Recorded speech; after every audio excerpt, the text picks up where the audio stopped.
Hello everyone, welcome back to my YouTube channel study mania. आज हम लोग types of relation पढ़ेंगे, जो कि बहुत ही इंटरेस्टिंग टॉपिक है। तो आप लोग बहुत ही रिलैक्स होकर पढ़िएगा। इसके प्रीवियस वीडियोस में मैंने आपको रिलेशन का कॉन्सेप्ट बता दिया है। डोमेन, रेंज, कोडोमेन निकालना बहुत अच्छे से आप लोग सीख चुके हैं। तो आज हम लोग टाइप्स ऑफ रिलेशन पढ़ेंगे। ठीक है, तो वीडियो को स्टार्ट करते हैं।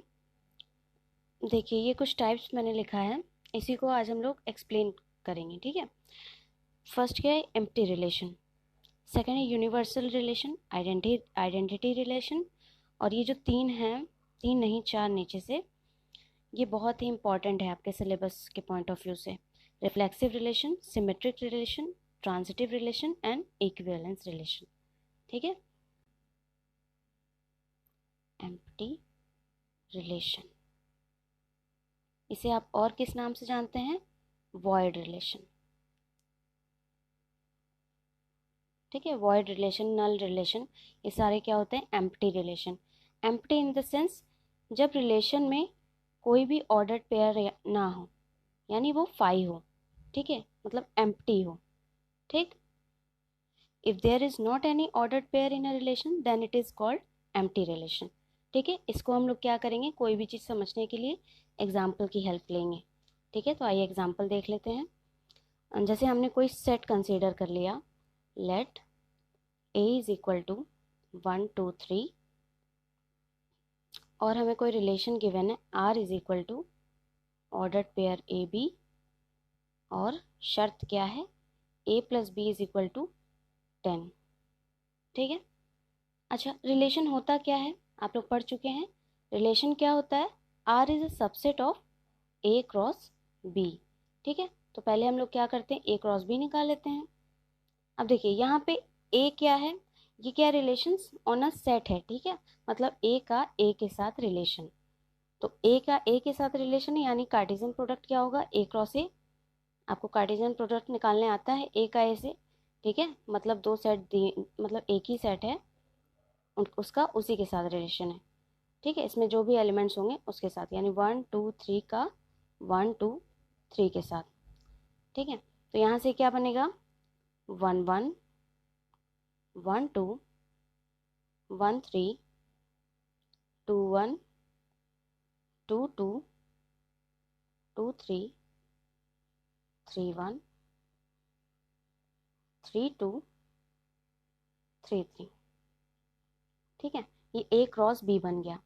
आपको कंडीशन क्या दी हुई है कि ordered pair A B where a plus B is equal to 10।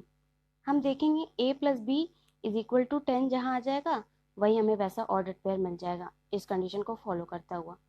ठीक है, तो यहाँ पे a plus B is equal to 10 आपको देखना है, मतलब ऑर्डर्ड पेयर के दोनों एलिमेंट को जोड़े, एलिमेंट्स को, और वो क्या आ जाए? 10 आ जाए। यहाँ पे आपको ऐसा कोई ऑर्डर्ड पेयर दिख रहा है?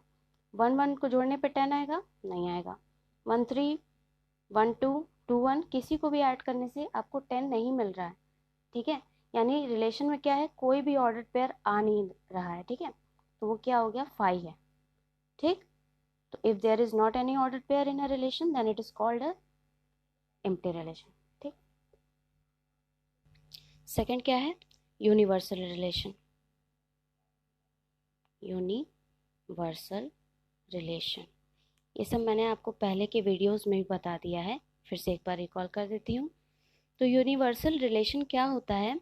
जब हमारा जो रिलेशन है वो पूरा पूरा कार्टेशियन प्रोडक्ट आ जाए, मतलब जितने कार्टेशियन प्रोडक्ट में एलिमेंट्स हैं वो सारे एलिमेंट्स आर में भी हो जाएं।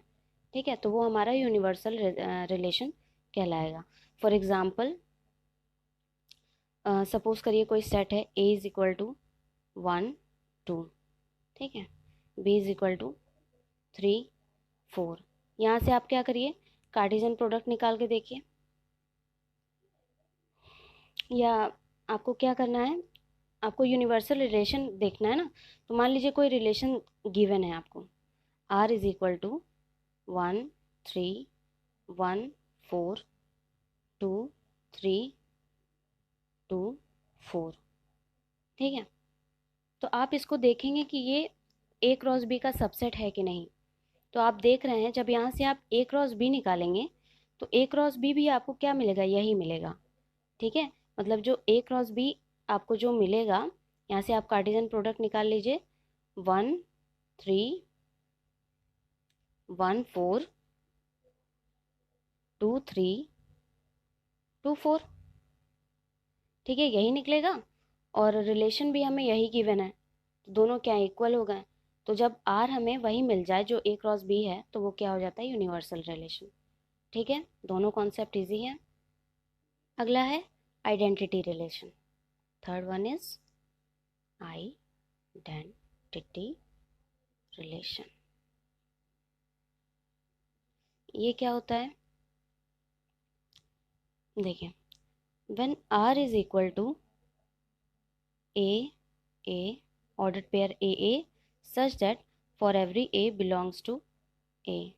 ठीक है, अब इसका कहने का क्या मतलब है, मतलब रिलेशन में ऐसे एलिमेंट्स होने चाहिए जिनका खुद से रिलेशन हो, ठीक है, बाकी कोई अदर एलिमेंट्स ना हो उसमें। फॉर एग्जाम्पल लेंगे तो आपको सब क्लियर हो जाएगा, डेफिनेशन रटने की ज़रूरत नहीं है बिल्कुल भी।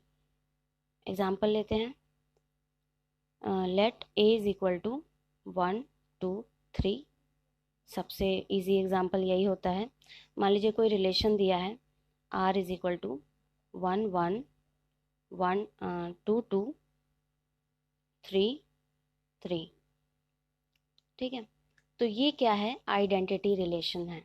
ठीक है, क्योंकि इसमें सारे एलिमेंट्स का खुद के साथ रिलेशन है, A 1 1 2 2 3 3।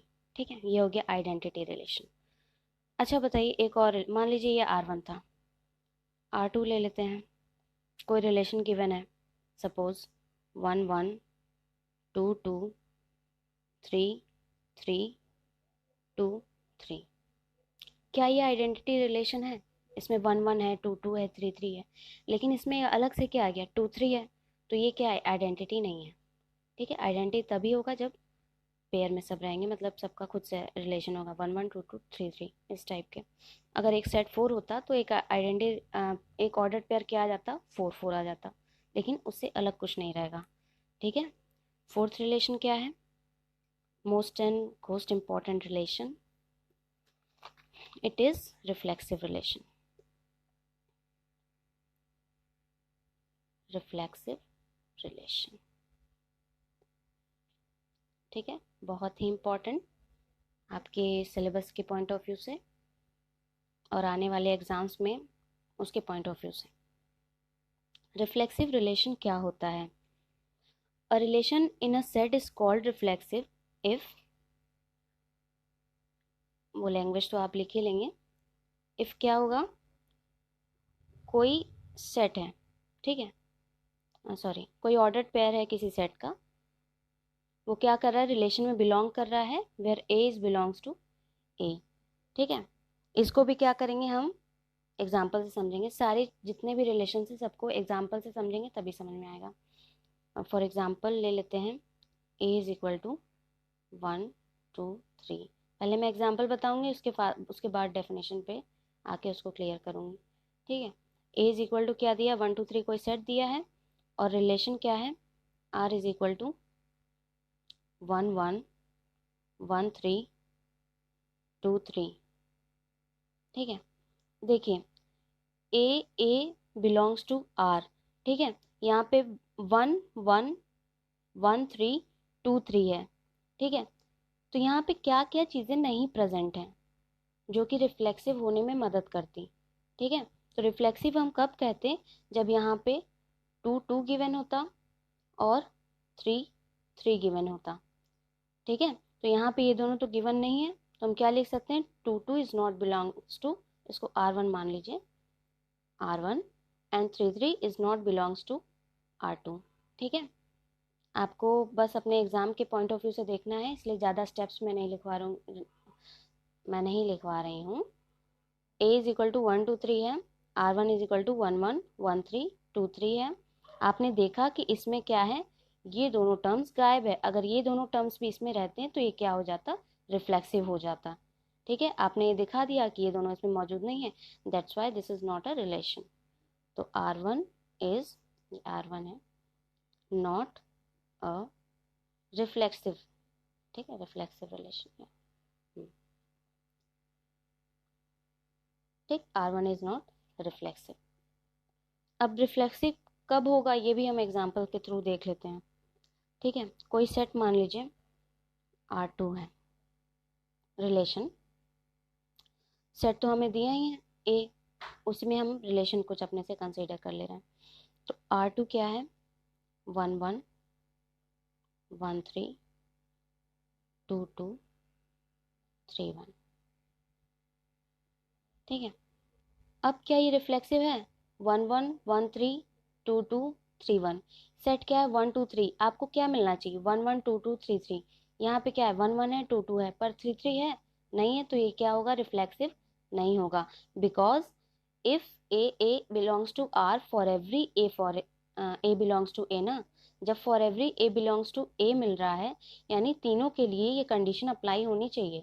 यहाँ 1 के लिए तो हो रहा है, 2 के लिए हो रहा है, पर 3 के लिए नहीं हो रहा है, जबकि बोला गया फॉर एवरी ए, तो हमें 3 वाला भी टर्म इसमें रहना चाहिए। तो यहाँ पे क्या है, 3 3 not belongs to R2, this implies R2 is not reflexive. ठीक है, अगला रिलेशन देखते हैं। Suppose R3 is equal to 1 1 1 2 2 2 2 3 3 3। ठीक है, ये सब आपके प्रैक्टिस के लिए है। यहाँ पे आप देख रहे हैं 1 1 प्रेजेंट है, 2 2 प्रेजेंट है एंड 3 3 प्रेजेंट है। ठीक है, अब आपको क्लियर हो गया। तो ये क्या है, ऐसे रिलेशन क्या कहलाएंगे, रिफ्लेक्सिव रिलेशन। ठीक है, सो R3 इज रिफ्लेक्सिव। ठीक है, नेक्स्ट रिलेशन देखते हैं। अगला रिलेशन है आपका symmetric relation.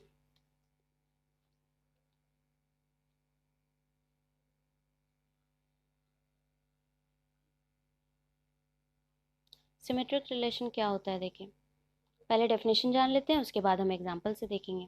A relation is a set is called symmetric relation if, यहाँ आप लिख लीजिए लैंग्वेज में क्या रखा है, if relation R in a set A is called symmetric if AB belongs to R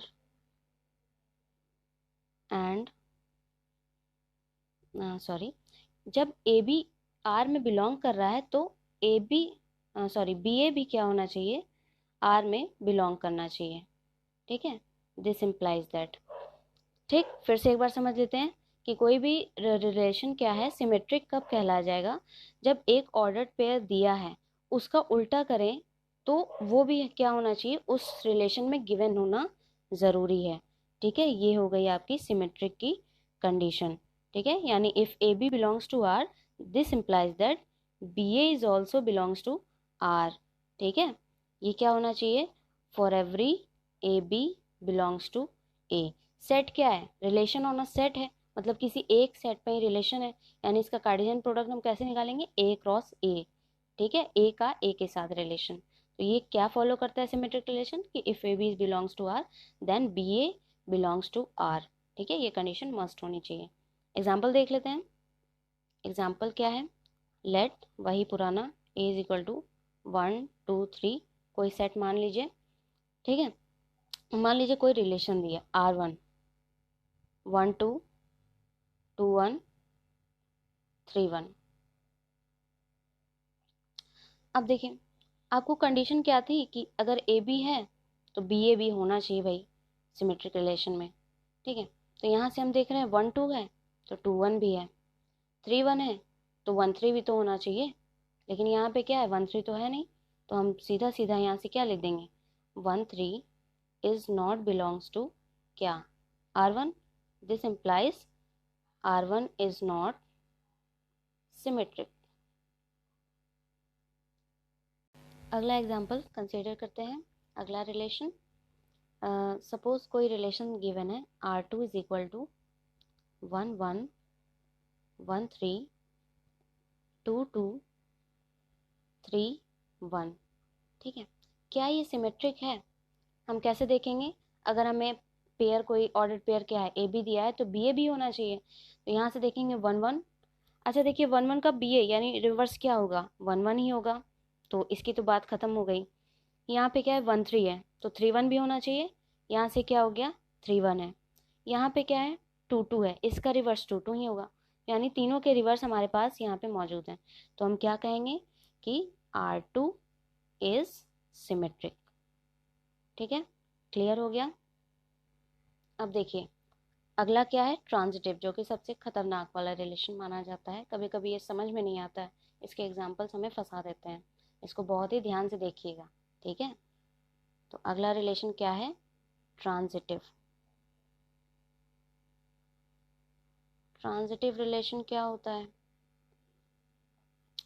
आप लैंग्वेज लिख लीजिएगा। ठीक है, a relation R in a set A is called transitive if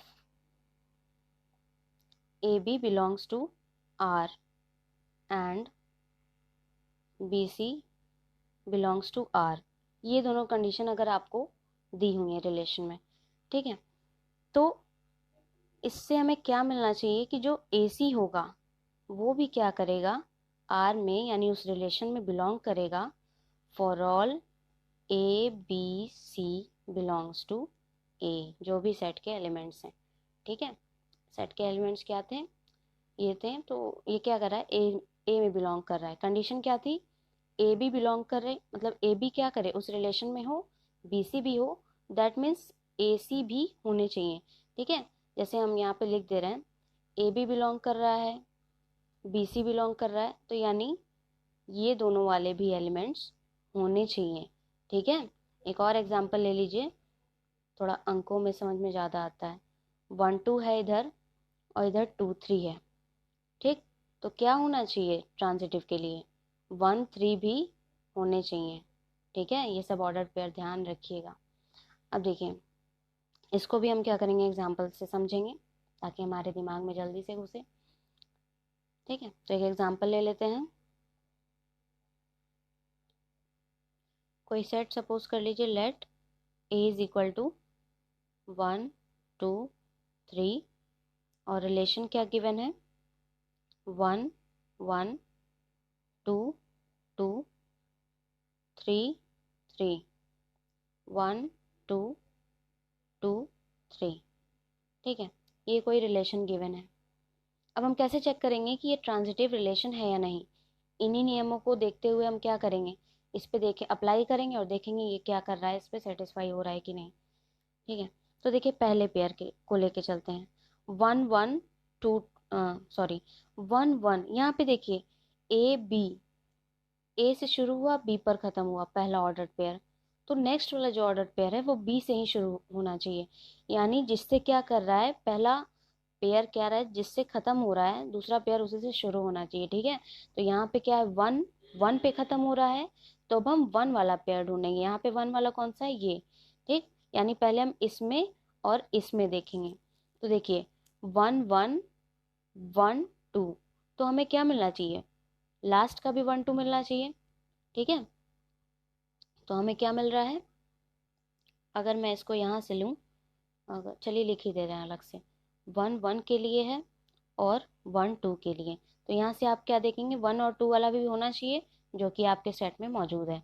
ठीक है, अब अगले वाले पे चलिए, अब क्या है 2 2 1 1 1 2 हो गया। ठीक है, अब इस पे चलिए 2 2, लास्ट में 2 है, अब 2 से देखिए कौन सा स्टार्ट हो रहा है, ये वाला 2 3, तो 2 2 2 3, यानी क्या होना चाहिए मौजूद 2 और 3, वो ऑलरेडी है यहाँ पे। ठीक है, अब क्या है इसमें देख लीजिए 3 3, 3 से कोई स्टार्ट हो रहा है, नहीं हो रहा है। जब क्या है ये दोनों कंडीशन में से कोई एक कंडीशन गिवन है तो हम उसकी बात ही नहीं करेंगे, जब दोनों कंडीशन दी हुई हो तब ये अप्लाई करते हैं। ठीक है, तो यहाँ 3 3 गिवन है तो 3 से कोई स्टार्ट ही नहीं हो रहा है तो हम इसको हटा देंगे। अब देखिए अगला देखिए 1 2, 2 से कौन सा शुरू हो रहा है, यही वाला 1 2 2 3, तो 1 3 होना चाहिए, इसमें कहीं 1 3 दिया है, नहीं दिया है। ठीक है, इसको अगर मैं अलग से लिखूं, यहाँ पे 1 2 है, यहाँ पे 2 3 है, तो हमें क्या मिलना चाहिए 1 3 मिलना चाहिए ना। तो 1 3 तो उसमें कहीं दिख नहीं रहा है, 1 1 2 2 3 3 1 2 2 3 है, पर 1 3 नहीं है यहाँ पे। ठीक है, तो यहाँ से हम क्या कह देंगे कि ये जो AC वाली कंडीशन है वो तो फुलफिल ही नहीं हुई, तो हम क्या कहेंगे, आर, इसको आप कुछ चलिए आ रही हैं, आर इज नॉट ट्रांजिटिव। ठीक है, समझ में आ गया? नहीं समझ में आया हो तो वीडियो को एक बार रिवर्स कर लीजिए और इन कंडीशंस को फॉलो करिए। ठीक है, एक एग्जांपल और हम लोग कंसीडर करते हैं, उसके बाद आपका ये ट्रांजिटिव वाला कंप्लीट हो जाएगा। ठीक है, एग्जांपल लेते हैं। Suppose any set A is equal to 1 2 3 4। ठीक है, रिलेशन क्या गिवन है हमें, 1 2 3 4 1 4। ठीक है, बोल रहा है कि ये जो रिलेशन गिवन है ये ट्रांजिटिव है कि नहीं। ठीक है, तो ट्रांजिटिव के लिए आप जानते ही हैं कि अगर ए बी और बी ए है तो सॉरी बी सी है तो ए सी भी होना चाहिए। ठीक है, ये ट्रांजिटिव की कंडीशन हो गई। तो यहाँ से आप देख रहे हैं कि यहाँ से क्या है, 1 2 वाला अगर हम पेयर देखें तो 2 पे एंड हो रहा है, क्या कोई 2 से स्टार्ट हो रहा है, कोई भी ऑर्डर पेयर नहीं हो रहा है यहाँ पे। ठीक है, इसमें भी अगर हम देखें 3 4 तो 4 से क्या कोई ऑर्डर पेयर यहाँ पे स्टार्ट हो रहा है, नहीं हो रहा है। यहाँ पे भी 1 4 है तो 4 से कोई ऑर्डर पेयर स्टार्ट नहीं हो रहा है। तो ऐसे रिलेशंस क्या कहलाएंगे आखिर, तो ये क्या होगा, ये ट्रांजिटिव रिलेशन ही होगा।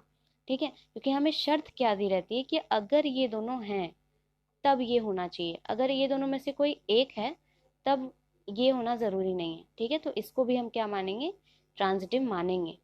ठीक है, ये ट्रांजिटिव के लिए ग्रांटेड है। सो आर इज ट्रांजिटिव। ठीक है, कंफ्यूज मत होइएगा, आपको तभी ये शर्त निभानी है जब आपको ए बी और बी सी यानी जिससे ऑर्डर पेयर का जो नेक्स्ट एलिमेंट है, मतलब जिस पे ख़त्म हो रहा है उसी से अगर कोई दूसरा ऑर्डर पेयर शुरू हो रहा है तब उसका उसमें पहले और दूसरे ऑर्डर पेयर के लास्ट एलिमेंट का रिलेशन होना चाहिए, यानी ए और सी का। ठीक है, अगर नहीं है तो कोई बात नहीं, तो भी ये क्या होगा, ट्रांजिटिव होगा। ठीक है, अभी भी अगर आपको कोई कंफ्यूजन है तो आप डाउट में पूछ सकते हैं, मतलब कमेंट बॉक्स में आप पूछ सकते हैं। लास्ट है, देखिए आपका क्या है, इक्विवेलेंस रिलेशन।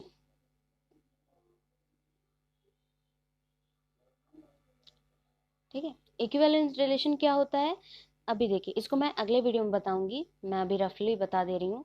जब आपका रिफ्लेक्सिव, सिमेट्रिक, ट्रांजिटिव तीनों अगर ये फॉलो करे तो ये क्या होगा, इक्विवेलेंस रिलेशन होगा। ठीक है, अगर मान लीजिए कोई रिलेशन गिवन है और उसके सारे एलिमेंट्स जितने भी गिवन हैं वो सब रिफ्लेक्सिव भी हों, सिमेट्रिक भी हों और ट्रांजिटिव भी हों, तो वो तीनों क्या कहलाएंगे, इक्विवेलेंस, क्या मतलब वो रिलेशन जो भी होगा वो क्या कहलाएगा, इक्विवेलेंस रिलेशन कहलाएगा। ठीक है, होप आपको वीडियो बहुत पसंद आई होगी, और पसंद आए तो लाइक करें और अपने डाउट्स को कमेंट में पूछ लें। ठीक है, नेक्स्ट वीडियो मिलते हैं।